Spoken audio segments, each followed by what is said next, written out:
विषय की ओर बढ़ेंगे जो पिछले दिनों से हम सीख रहे थे, मिलाप का तंबू। वो स्थान जहाँ पर एक पापी व्यक्ति पवित्र परमेश्वर के साथ कैसे मेल कर सकता है। क्यों?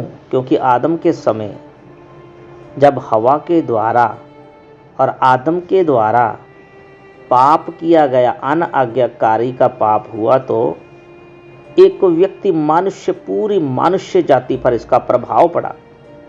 पूरी मनुष्य जाति, अब आने वाली उनकी पीढ़ियां भी परमेश्वर से क्या हो गई? अलग हो गई।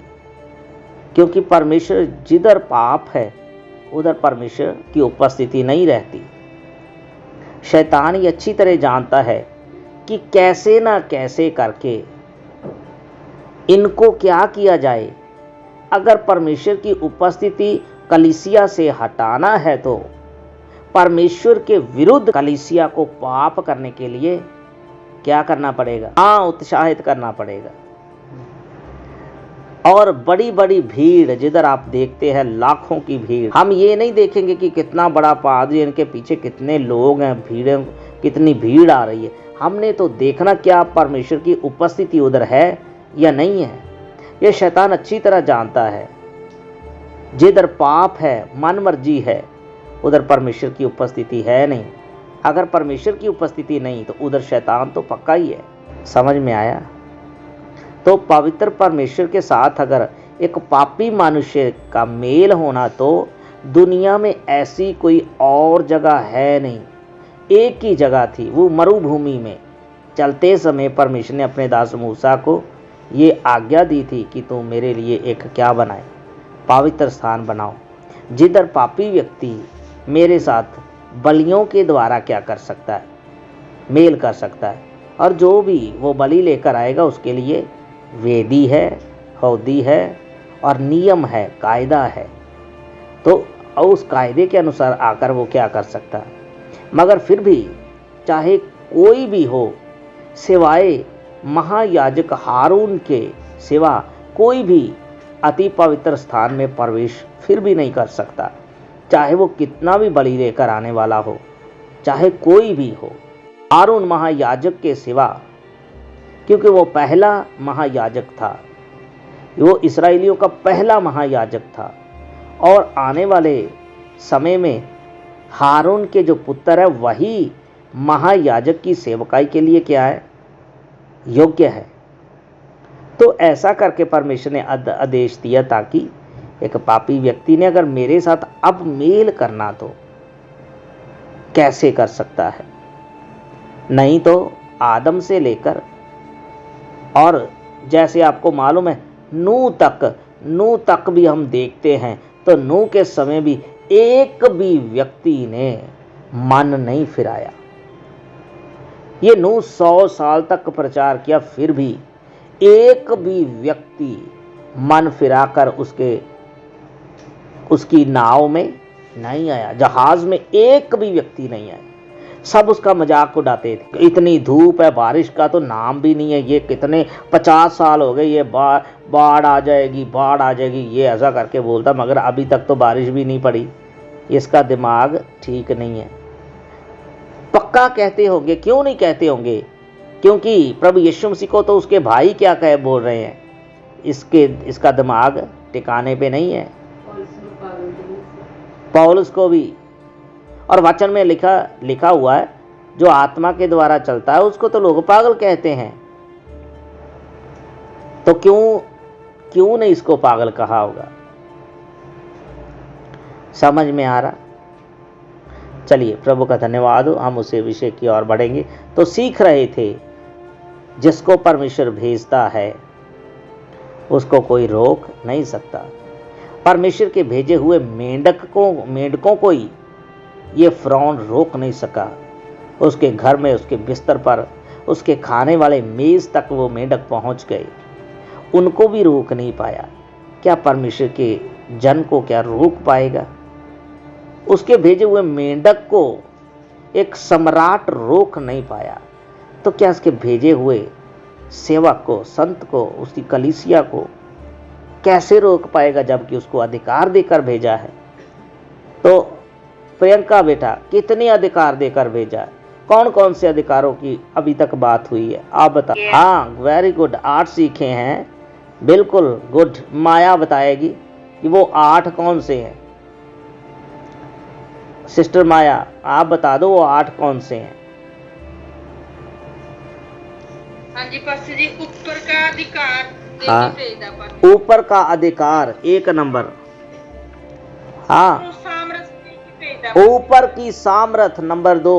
हाँ, तीसरा नंबर पवित्र लहू सारे पापों से निष्कलंक। हाँ, प्रभु यीशु मसीह। नंबर 3 प्रभु यीशु मसीह का पवित्र लहू जो सामर्थी है, जो जयवंत है, जो निष्कलंक है, निष्पाप है और हमें सब पापों से क्या करता है, शुद्ध करता है और अति पवित्र है। हाँ, नंबर 4 आत्मा की तलवार जो परमेश्वर का वचन है, इसके लिए इफिसियां 6:16 में लिखा हुआ है। तो 5 नंबर है प्रभु यीशु मसीह का पवित्र नाम जो सब नामों से क्या है, श्रेष्ठ है, उत्तम है, फिलिपियां 2:9। तो 6 नंबर क्या है, गुड, स्वर्गदूत भेजे हैं जो हर समय सहायता के लिए, हमारी मदद के लिए तैयार रहते हैं और हमारे साथ भी रहते हैं और ज़रूरत पड़ने पर परमेश्वर मिकाएल प्रधान दूत को भी भेजता है। 7 नंबर, हाँ, भेजने वाला खुद भी क्या है, साथ है। बहन वीरपाल कैसे साबित करेंगे कि भेजने वाला खुद साथ है? आप बता दो कैसे साबित करेंगे साथ है, यानी मुझे तो मालूम नहीं है साथ है या नहीं। लक्ष्य दे के भेजदा है। वो तो 8 नंबर है ना, वो तो 8 नंबर है। मुझे ये बता दो कि वो खुद भी साथ है, तो कैसे आप बोल रहे हो कि खुद साथ है? मुझे तो नहीं लगता साथ है, आप मुझे समझा दो कैसे साथ है। कोई सबूत है, कोई प्रूफ है क्या? क्योंकि सानू परमेश्वर ने चुनिया होया। हमें चुना है। अलका बताओ बेटा, अलका आप बता दो। हाँ अलका बेटा बता दो कि भेजने वाला खुद साथ है, कैसे प्रूव करेंगे, कैसे सबूत क्या देंगे? पास्टर जी वचन विच दांगे, प्रभु दे वचन च लिखिया ने युगां दे अंत। हाँ बिल्कुल, मत्ती 28 में भी लिखा है, सब जातियों को चेला बनाओ, उन्हें पिता पुत्र पवित्र आत्मा के नाम पर बपतिस्मा दो और जो बातें मैंने तुम्हें सिखाई है वो सब बातें उनको मानना सिखाओ और मैं जगत के अंत तक क्या हूँ, तुम्हारे साथ हूँ, युगों के अंत तक तुम्हारे साथ हूँ, मैं तुम्हें कभी अनाथ नहीं छोड़ूंगा। जैसे हे मूसा जैसे मैं तेरे साथ था, हे यहोशू जैसे मैं अपने दास मूसा के साथ था ना, वैसे तेरे भी साथ। क्या वो 12 के साथ था, हमारे साथ नहीं है? तो वचन पर आधारित ही बात है कि वो हमारे साथ सचमुच जगत के अंत तक। युगों का तो अंत कभी होता ही नहीं, इसलिए लिखा युगों के अंत तक मैं तुम्हारे साथ हूँ। प्रेसम। तो 8 नंबर क्या है, ये कौन बताएगा? 8 नंबर प्रियंका बता दो, 8 नंबर क्या है? परमेश्वर चिन्ह देकर भेजता और लक्ष्य। हाँ, परमेश्वर लक्ष्य देकर भेजता है, चिन्ह देकर। तो भेजे, उसके भेजे हुए मेंढकों को कोई रोक नहीं पाया, हमें क्या कौन रोक? तो भेजने से पहले वो ट्रेनिंग देता है, भेजने से पहले आपकी परख होना जरूरी है। अगर ट्रेनिंग नहीं हुई तो आपको भेजेगा कैसे? भेजेगा उसे ही जिसकी क्या हुई है, ट्रेनिंग। नहीं पास्टर जी, हमें ट्रेनिंग नहीं चाहिए, हमें परमेश्वर भेज दे, हम जाकर फूंक मारकर गिरा दें, हमें तो बस शक्ति चाहिए। कौन सी शक्ति चाहिए?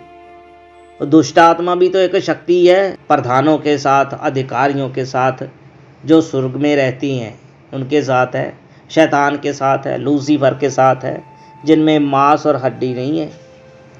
वो तो हवा में ही क्या कर सकता है, लड़ाई लड़ेगा। तो जब इसको भेजा, तो भेजते समय परमेश्वर ने जब भेजा तो मिस्र में जाकर जब प्रभु के दास मूसा पहुंचे तो उधर 10 विपत्ति परमेश्वर ने डाली। वो 10 विपत्ति हम देख रहे थे, कौन सी थी? पहली विपत्ति कौन सी है? हाँ, पानी का लहू बनना। तो क्यों ये विपत्ति डालने की कारण क्या था? उसके पीछे का कारण क्या था? परमेश्वर कोढ़ भी तो भेज सकता था।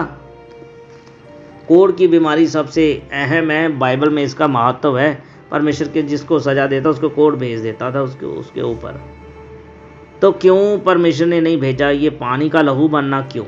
इसके पीछे इसका कारण क्या है? पानी के देवते के ऊपर इनका भरोसा तोड़ने के लिए, हे ओसिरिस, तू जो धोखा देता है, तू एक हारा हुआ देवता है, तू जीता नहीं, हारा हुआ देवता, मुझे परमेश्वर ने भेजा है, मुझे परमेश्वर ने अधिकार देकर भेजा। अब देखेंगे ये देवता तुम्हें मुझसे बचाता या नहीं बचाता। क्या कर लेगा ये देवता? ये तो हारा हुआ देवता है तू, हे मिस्री ओसिरिस देवता, तू हारा हुआ देवता है। ये इस पर भरोसा, नील नदी का देवता करके इसको समझते थे ना। इसको हराया किसने? प्रभु के दास मूसा से के जरिए हारा हुआ देवता। इनका भरोसा अब इस पर नहीं रहेगा।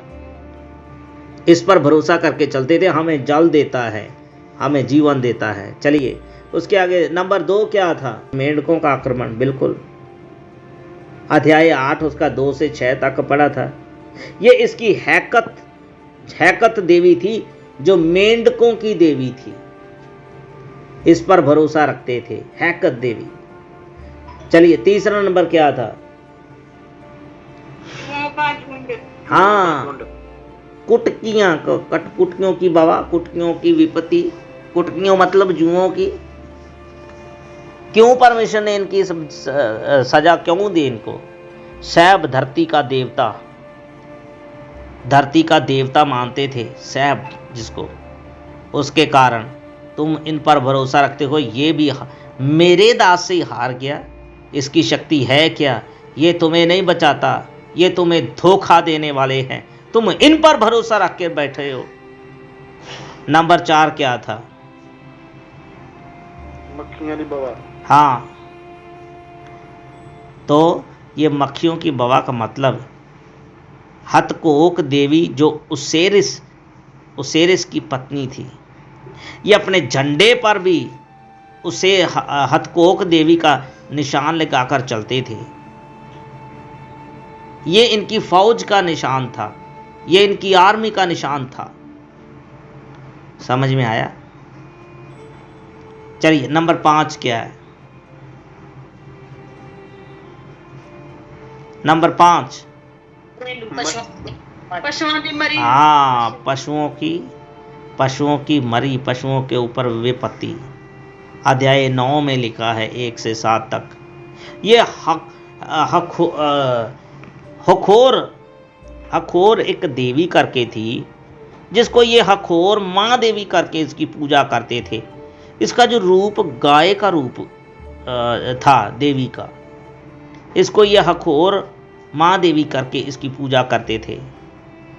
और एक और देवता भी था जिसका नाम एपजिस था। ये बैल देवता, बैल की तरह बना हुआ था, बैल देवता इसको बोलते थे। इसकी ये खुशहाली का देवता, ये हमारे लिए खुशहाली लेकर आता है। और ये हखोर माँ देवी करके जिसकी ये मिस्री लोग पूजा करते थे, ये हमारे जानवरों की रक्षा करती है।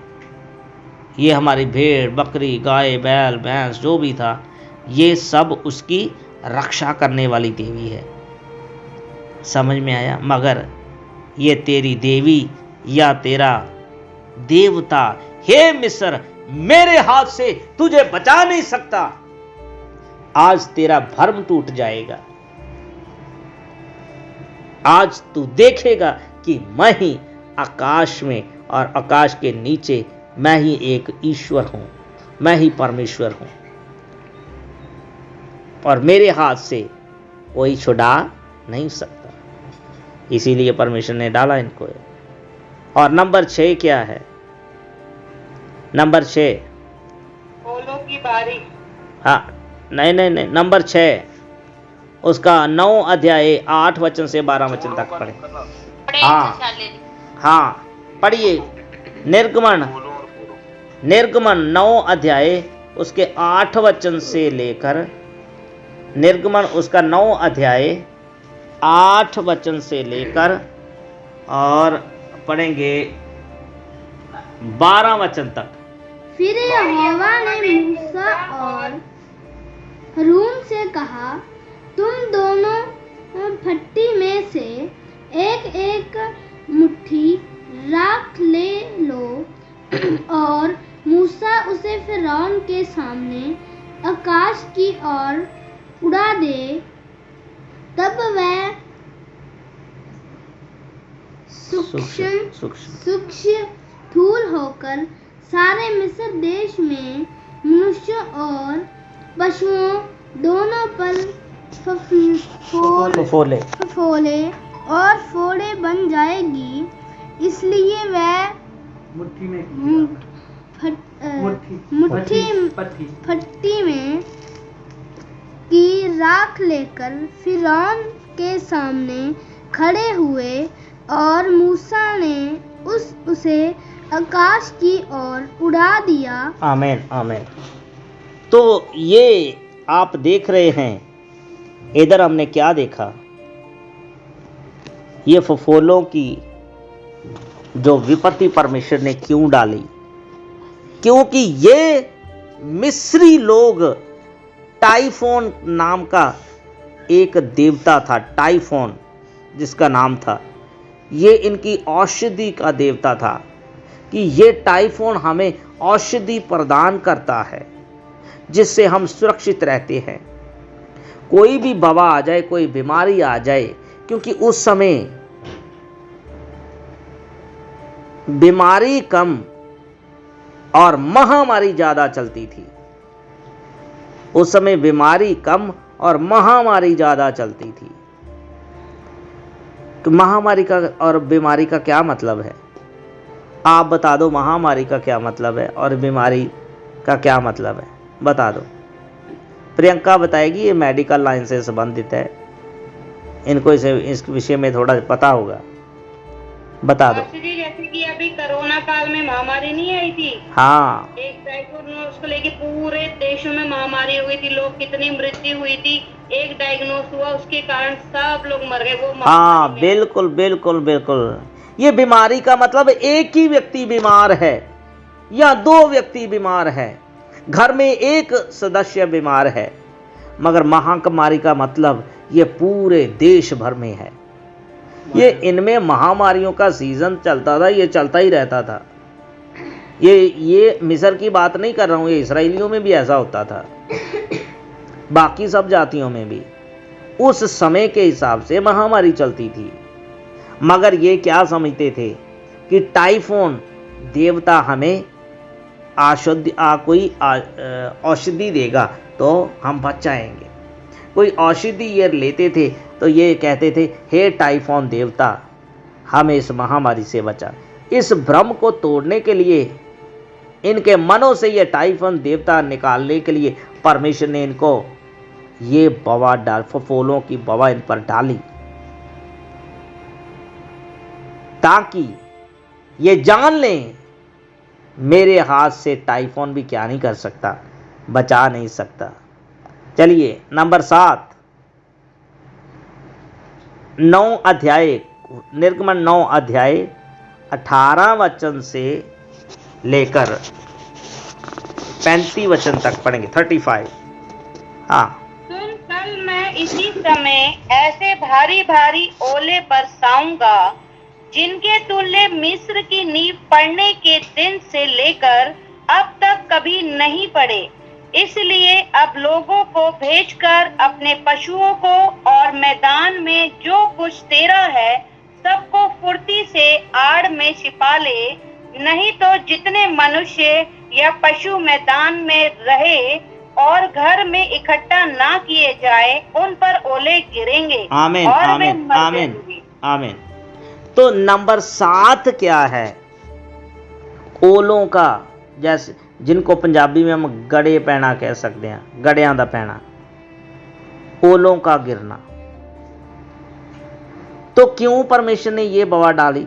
जैसे मैं पहले मैंने बताया, कोढ़, परमेश्वर कोढ़ की विपत्ति डाल सकता था, मगर ऐसा नहीं किया। परमेश्वर ने ओलों की ये बवा क्यों डाली, ये विपत्ति क्यों डाली परमेश्वर ने ऐसा कर?